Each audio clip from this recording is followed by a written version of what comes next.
दोस्तों नमस्कार। लोक सदन आंखन देखी के यूट्यूब चैनल पर मैं आपका स्वागत करता हूं। मैं हूं सुरेश चंद्र रोहरा, एडिटर दैनिक लोक सदन। जैसा कि आपने भाग 1 में देखा, अकबर खुर्राम ने अपना पक्ष बड़े ही बखूबी ढंग से रखा है। अब इस दूसरे भाग में हम देखेंगे कि किस तरह उन्होंने बेबाक तरीके से समाज, कांग्रेस, भारतीय जनता पार्टी और कुछ ऐसे प्रश्नों पर जवाब दिया है जो बहुत ही तेज हैं।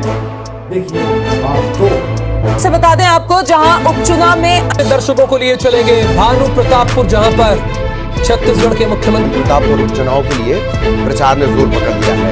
तो भानु प्रतापपुर उपचुनाव को लेकर सरगर्मियां काफी ज्यादा हैं। कुल मतदाता संख्या कितना है भानुपुर विधानसभा का?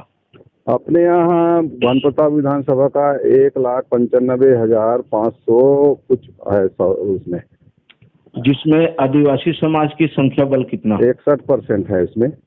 61%। हाँ, तो आपको लगता है कि आप चुनाव जीत जाएंगे? जी लग रहा है। लग रहा है। अब आपकी एजेंडा क्या क्या है? हमारी एजेंडा, हम तो मेन तो हम सामाजिक जो हमारी जो समस्या है उनको सरकार ने पूरा नहीं किया, इसी एजेंडे को लेके हम गए हैं। यही जो मैं आपको बताया, इसी एजेंडे को लेकर ही हम गए हैं समाज में, और वही हमारा एजेंडा है। इसका अतिरिक्त और क्या है जी? इसके अतिरिक्त और कुछ मुद्दे नहीं, इसके अतिरिक्त 23 सूत्र मांग है मेरे पास, वो लिस्ट नहीं है अभी, उधर दूसरे जगह रखा हुआ है जी। मैं आपको व्हाट्सएप कर देता। जी। तो अभी वहाँ की आम लोगों की क्या कहना है, भाजपा के बारे में क्या कहना और कांग्रेस के बारे में क्या कहना है? हाँ, उनका मैं बताया ना, एसटी जो आरक्षित वर्ग तो नाराज है ही है। इन सब जो मुद्दे को बताया उसमें क्योंकि वो भी प्रभावित हुए हैं ना आरक्षण से जी, क्योंकि 2012 के आदेश को शून्य किया है, तो इसलिए उनको नाराजगी है।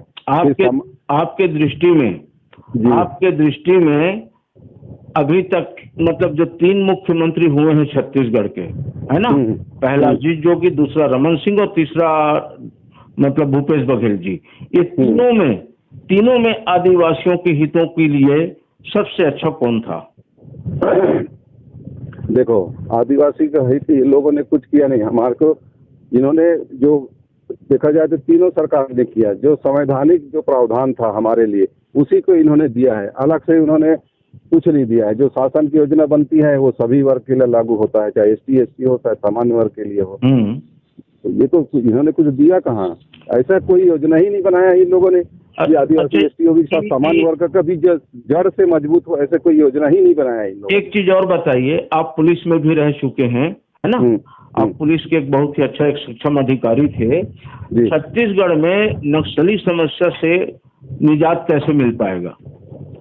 पब्लिक निजात तभी मिल पाएगा जब सरकार पब्लिक को सरकार के ऊपर विश्वास हो, क्योंकि अंदर तो सिर्फ नक्सलियों का साम्राज्य रहता ही है, पुलिस बल कोई समाधान नहीं है। तो आप वहाँ विकास का काम करेंगे, लोगों को जुड़ेंगे, लोगों को लगेगा कि सरकार हमारा है, हमारे लिए कुछ कर रहा है, तभी इसका समाधान होगा, नहीं तो अन्यथा पुलिस कोई समाधान नहीं है।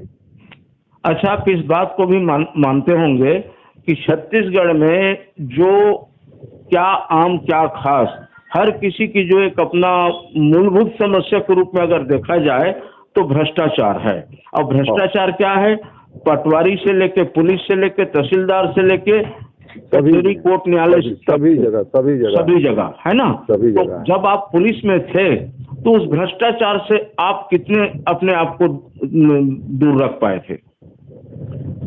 अब मैं कहूँगा तो आप विश्वास नहीं करेंगे। अब मेरे साथ में जिन लोगों ने काम किया होगा, किसी को लगता है कि आपका परिचय हो तो उनसे पूछेंगे तो पता चलेगा। जी। हाँ, तो इस भ्रष्टाचार के बारे में आप किस तरह लोगों से मतलब जूझते थे कि उनकी समस्याओं से अवगत होते थे? देखिए, हमारे समय में तो जो भी मेरे पास आए कि ये साहब मेरा काम नहीं कर रहा है या पैसा मांग रहा है, परेशान कर रहा है, उसके प्रति तो मैंने कार्रवाई किया है। और ये भी नहीं कि सामने वाला कह दिया तो उसी को बात मान लिया। मैंने उसकी सत्यता की जांच कराई, उसके बाद ही संबंधित जो पुलिसकर्मी है उसके खिलाफ कार्रवाई किया है। एकाज कोई घटना के बारे में संक्षिप्त विस्तार? अभी तो ध्यान नहीं आ रहा है तो बहुत सारे हैं, पूरे सर्विस में तो बहुत सारे हैं जी। हाँ जी, और बताएं। खुर्राम साहब, जी। एक प्रश्न यह भी है हमारा कि हाँ। कहावत है, अकेला चना भार नहीं फोड़ सकता। हाँ आप निर्दलीय प्रत्याशी हैं, अगर आप जीत भी जाते हैं हाँ। तो आप कैसे करेंगे, क्या करेंगे? नहीं, देखिए, हमको पता है हमारा अगर जीतते हैं तो हमारा कार्यकाल बहुत छोटा है, हम जनता की आवाज को तो रख सकते हैं। जी जी। जनता की आवाज को तो रख सकते हैं। अच्छा, अभी तक के विधायक लोग तो हमारी जो समस्या है उसको ही नहीं रखा, तो कम से कम मैं जाऊंगा तो ये हमारी समस्या है, अपने वर्ग के साथ साथ में दूसरे भी की जो समस्या है उसको भी तो मैं रखूंगा। एक बड़ा प्रश्न यह भी है कि जी। आपके चुनाव मैदान में आ जाने से जो गोंडवाना गणतंत्र पार्टी चुनाव एक प्रकार से जीत रही थी वो पीछे हो गई, इस पे क्या कहेंगे? नहीं, गोंडवाना गणतंत्र पार्टी नहीं जीत रही थी। पिछले बार के चुनाव में तो सिर्फ मात्र 600 या 700 ही वोट पाया था, तो कहाँ से जीतेगी? क्योंकि हमारे साथ में चूंकि ये सर्व आदिवासी समाज का निर्णय था। गोंडवाना गणतंत्र पार्टी एक पार्टी लेवल, उसके पास पार्टी का सिंबल है, हमारे पास तो कोई सिंबल नहीं था, ये सिर्फ समाज का निर्णय था, इसलिए गोंडवाना गणतंत्र पार्टी नहीं जीत सकता था। साहब, एक संदेश और जा रहा है जी। क्योंकि आपके संबंध भाजपा के नेताओं से भी हैं, कांग्रेस से भी हैं, आप एक जी। उच्च पुलिस अधिकारी थे, तो विजयी होकर आप हो जाते हैं तो कहा जा रहा है कि समाज को छोड़ करके आप किसी राजनीतिक पार्टी में जुड़ जाएंगे। मेरे को किसी राजनीतिक पार्टी से लड़ना होता तो ये छोटा सा 8 महीने का कार्यकाल में मैं चुनाव नहीं करके मैं अपना थोड़ा बहुत पूंजी है उसको नहीं लगाता। जी जी जी जी। समाज भी ये मेरे से पूछ रही है। जी जी। और सबको समाज को मैं यही जवाब दे रहा हूँ कि अगर मुझे भाजपा कांग्रेस में जाना रहता तो मैं 5 साल के जो चुनाव होता अगले साल उसमें लड़ता।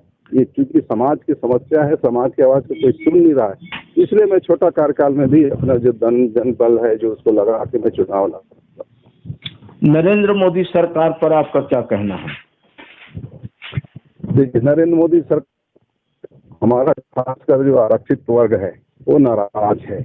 उसका कारण है इन्होंने, आपको सबको पता है, बहुत सारे जो सरकारी जो कंपनी थी, सरकारी जो कुछ है उसको, जैसे एयरपोर्ट है, बंदरगाह है, रेलवे वगैरह, बहुत सारे आपको पता है, इन सबको प्राइवेट हाथों में दिया जा रहा है। इससे प्राइवेट हाथ में जाने से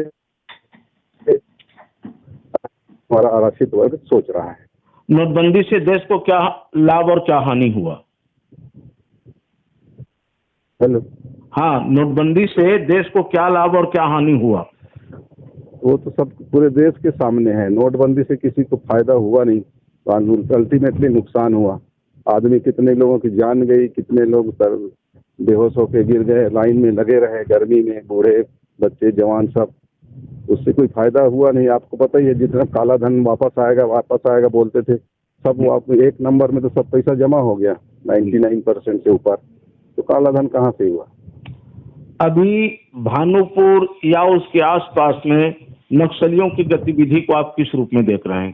क्या स्थिति अभी वर्तमान में तो मेरा, अभी जो मैं गांव में घूम रहा हूं तो उस हिसाब से तो अभी थोड़ा कंट्रोल है, क्योंकि पुलिस फोर्स लगा है, पुलिस की पेट्रोलिंग वगैरह चल रही है चुनाव के दृष्टिगत रखते हुए। और भोजपुर में भी जब कैंप है तो कैंप लगने से थोड़ा बहुत आसपास का एरिया प्रभावित होता है, ऐसा हम लोग महसूस करते हैं और पब्लिक भी ऐसे महसूस करती है। लेकिन अंदर नक्सलियों का सब वो जो मूवमेंट है वो चलते रहता है, अभी फिलहाल चुनाव के समय में नहीं है। रमन सिंह की शासनकाल में जो बड़े बड़े नक्सली जो वारदात हुए थे, उसके पीछे क्या लगता था आपको? एक तो पुलिस अधिकारी भी थे उस समय, उस दरमियान में आप जी, उस घटना के पीछे आपको क्या लगता था? कारण क्या थी? चूक कहाँ हुई? ये जो देखो, जो भी घटना और मात्र का जो सूचना है उसके कारण पुलिस वालों को नुकसान हुआ है जी। उस सूचना तंत्र होता तो इतने बड़े कांग्रेस नेता, पुलिस के अधिकारी, कर्मचारियों की जान नहीं जाती जी। और जब बड़ी तो कांग्रेस की जो वो जो घटना हुई जी, उस समय तो आपका सुकमा जिला में कई हजारों फोर्स पड़ा हुआ था, बाहर जिलों से अलग से फोर्स लेके वहाँ तैनात किया गया था नक्सली ऑपरेशन के नाम से। लेकिन क्योंकि सूचना नहीं था नक्सली मूवमेंट का, इसलिए फेल हो गए पुलिस रहते हुए। कहीं ऐसा तो नहीं कि किसी षड्यंत्र के तहत हुआ? नहीं, हो भी सकता है, इससे कोई इनकार नहीं। आजकल के जमाने में हो भी सकता है, क्योंकि जिस हिसाब से अपना लगता है, जो घटना स्थल, जो परिस्थितियां हैं, उसके हिसाब से षड्यंत्र भी है, ऐसा भी महसूस होता है। जी जी जी। और कोई अपने जो क्षेत्र की जनता से आप क्या कुछ कहना चाहेंगे इस चुनाव के? मैं चुनाव के लिए एक ही बात कहना चाहता हूँ, कांग्रेस बीजेपी के पास पैसा बहुत है, हमारे पास तो पैसा कुछ नहीं है। समाज के लोग चंदा कर करके अपना बूथ का मैनेजमेंट कर रहे हैं। आप समझ रहे हैं ना मैं क्या बोल रहा हूँ? बूथ में जो उनको लगता है एजेंट लगाने के लिए खर्चा पानी रखता है, उनको वहाँ रहते हैं, तो उसके लिए भी गांव वाले ही चंदा करके दे रहे हैं। और इस चुनाव के लिए मैं जनता से अपील यही करना चाहता हूँ कि आप अपना वोट को पैसा के बल पे मत बेचिए। अगर पैसा के बल पे आप वोट बेचेंगे तो वोट तो बेचेंगे ही बेचेंगे, साथ ही साथ आप अपना ईमान, स्वाभिमान, बच्चों का भविष्य बेचेंगे। इसलिए आप इन लोगों से किसी भी प्रकार के लालच में मत आइए और ना ही अपना स्वाभिमान, अपना भविष्य मत बेचिए। यही अपील करना चाहता हूं। ये बताइए, आप एक उम्मीदवार होने के नाते अभी क्षेत्र में सघन दौरा भी कर रहे होंगे, है ना? हाँ, तो हाँ। सबसे ज्यादा पैसा कौन बांट रहा है? सबसे पैसा काम बांटेगा कांग्रेस, क्योंकि उनको अभी चूंकि रनिंग में है गवर्नमेंट, इसलिए वही पैसा बांट रहा है। अगर हार जाती है तो उसके अस्तित्व को खतरा है, इसलिए वही तो बांटेगा। भाजपा तो केंद्र में है, उसके पास तो अथाह धन की सागर है।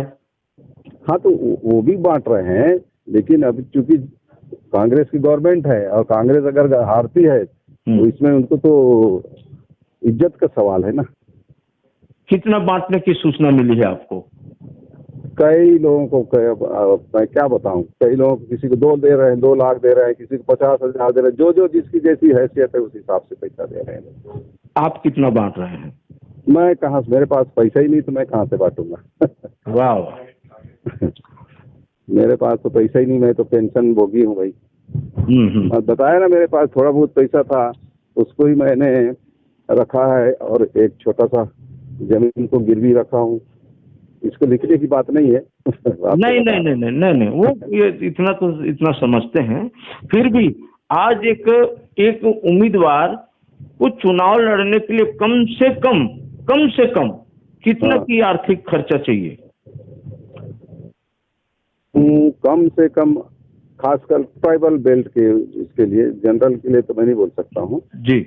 कम से कम तो आपको 4 करोड़ रुपए तो चाहिए एक विधानसभा में। हाँ, है ना? हाँ, जो भी ट्राइबल विधानसभा है उसमें कम से कम 4 करोड़ चाहिए ही चाहिए। ठीक। और ये लोग लुटा भी रहे हैं, बीजेपी कांग्रेस लुटा रहे हैं। तो आप इस मुकाबले में अपने को कितना दूर और कितना पास पाते हैं? मैं तो एकदम पास में हूँ, इन सब लोगों से पास में हूँ, जनता के पास में हूँ, इसलिए मैं सबसे पास हूँ।